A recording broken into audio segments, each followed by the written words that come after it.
په ایران د اسرایلو لخوا د هوایي بریدونو دوام د ایران ګڼو پوځي مشرانو ترڅنګ د ایران وسلوالو ځواکونو لوی درستیز محمد باقری هم وژل شوی دی.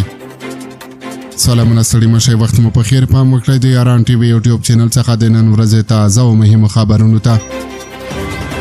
د ایران دولتي رسنیو راپور ورکړی چې دغه هیواد د وسلوالو ځواکونو لوی درستیز محمد باقری د اسرایلو په هوایي بریدونو کې وژل شوی دی. له دې سره سملاسي علي خامنه‌ای د پوځ مرستیال حبیب الله سیاري د وسلوالو ځواکونو د لنډمهاله قومندان په توګه ټاکلی دی. زمری بیا راپورته کیږي پر ایران د اسرایلو د پیل شویو عملیاتو نوم دی او د اسرایلو لومړي وزیر بنیامین نتنیاهو ویلي د عملیات په بشپړه توګه د ایران د اټومي پروګرام تر له منځه وړلو پورې ادامه ولري.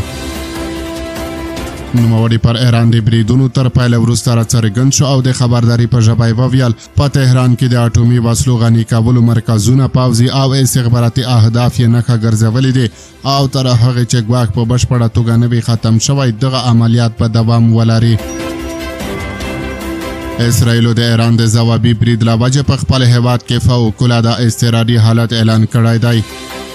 څارونکو رسنیو راتلونکي 48 ساعتونه د منځني ختیځ د سرنوشت او وضعیت لپاره خورا حساس او مهم یاد کړي دي.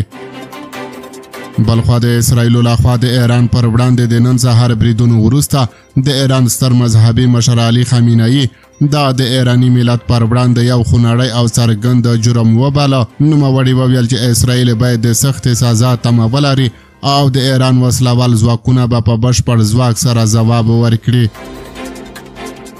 خامنه‌ای اعلان وکړ چې د هیواد یو شمېر قومندانان او ساینسپوهان د دښمن په بریدونو کې شهیدان شوي دي، مګر د دوی ځای ناستي او همکاران به پرته له ځنډه خپلو مسؤلیتونو ته دوام ورکړي.